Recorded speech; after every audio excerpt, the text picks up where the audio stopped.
It's a hard world to get a break in. All the good... Oh, hey. I'm Brian Trumbore. Welcome to Stocks News Nightly Review for Tuesday, October 23rd, hot off the presses. Los Angeles Times, man killed in apparent shark attack off Santa Barbara County today near Surf Beach at Vandenberg Air Force Base. Sorry to bum you out. I apologize for a disc issue yesterday with our very first nightly review. You gotta walk before you can run, sports fans. So that's why it only lasted 11 minutes, even though it read 20. Hopefully we don't have too many problems like that the next few weeks, but they're bound to happen. But I'm staying with this for the long run. This is an evolving process. So yesterday's late rally on Wall Street was absurd. Reality set in today, Tuesday. Earnings reports have not been good. Yes, I know that the bottom line, 70% of companies, according to Bloomberg, are beating estimates, but the top line, revenues, has been miserable. And as a result, the Dow Jones fell 243 points, or 1.8%, its worst day since June. The S&P 500 lost 1.4%. NASDAQ declined 0.9%. NASDAQ's back below 3,000 at 2990. And, excuse me, the Dow closed at 13,102. London, the FTSE index was down 1.4%. Frankfurt DAX down 2.1%. In Europe, it's growth fears and ongoing concerns with Spain and Greece. Gold closed at 1707, oil 86.50, that's as of 4 o'clock. And the yield on the 10-year Treasury finished off at 1.75%. Due to the risk-off trade, Apple introduced their iPad mini, and investors were underwhelmed, took the shares down $20 this afternoon. I think a lot of people are disappointed over the price point for the Mini, which is going to be $329. DuPont missed badly on earnings and revenues. It also said it's eliminating 1,500 jobs. Of course, DuPont is a Dow component, as is 3M. 3M cut its 2012 earnings forecast, citing a soft global economy. DuPont shares were down $4.50 and 3M fell $3.75. Yahoo, however, rose 6% as new CEO Marissa Mayer completed her first full quarter on the job, said the right things when it came to her turnaround strategy with a focus on mobile, and earnings handily beat street estimates. Yahoo has slashed 1,700 jobs in the past year. Also, UPS hit its earnings target but missed on revenues, nonetheless finished up $2, even as it expressed uncertainty over the holiday shopping season.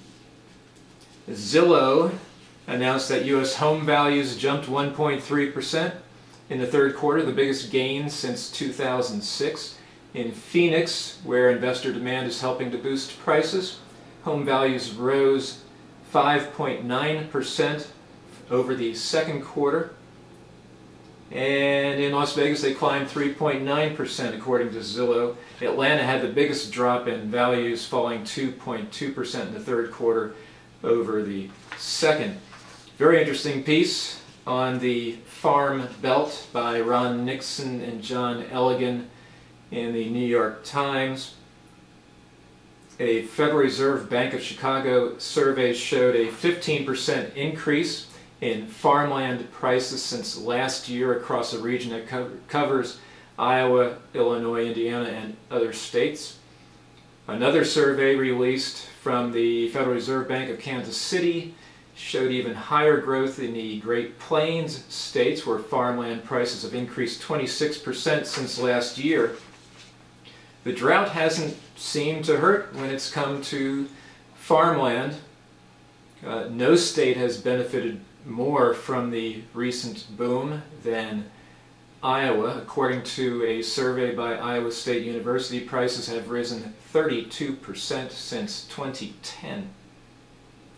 So you might say it sounds like a bubble, but to be fair, farmers have been carrying less debt, and low interest rates help compared to, say, 30 years ago during a real bubble. In last night's presidential debates, Mitt Romney dismissed suggestions that he would start a trade war with China, as he and President Obama both vowed a firm line. Obama said, "China's an adversary and also a potential partner in the international community if it's following the rules. So my attitude coming into office was that we are going to insist that China plays by the same rules as everybody else." That was Obama. Romney repeated his promise that if elected he would declare China to be a currency manipulator on his first day in office, which is incredibly stupid.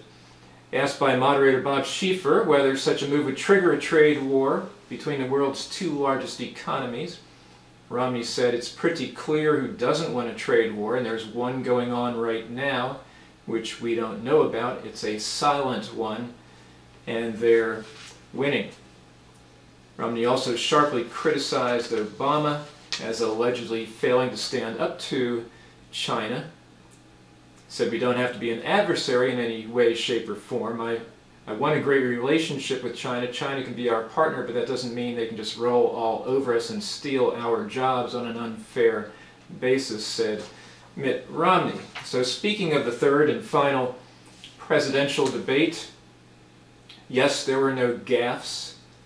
The truth was, however, a casualty, as it's been through this entire campaign, both sides. But an editorial in the Wall Street Journal observed if Mr. Obama wanted to make the Republican look wrong and reckless, as he said, he surely failed. The former Massachusetts governor was so intent on appearing to be cool and steady that he avoided offering any major policy differences on Syria, Iran, or Afghanistan. Most remarkably, he even refused to challenge the administration's handling of the deadly assault on Americans in Benghazi. Washington Post editorial noted, Mr. Obama repeatedly sought to put Mr. Romney on the defensive, at one point accusing the Republican of having wanted to keep troops in Iraq, while denying that the White House had supported a stay-on force. In fact, as Mr. Romney pointed out, the administration tried and failed to negotiate an agreement with the Iraqi government on such a force.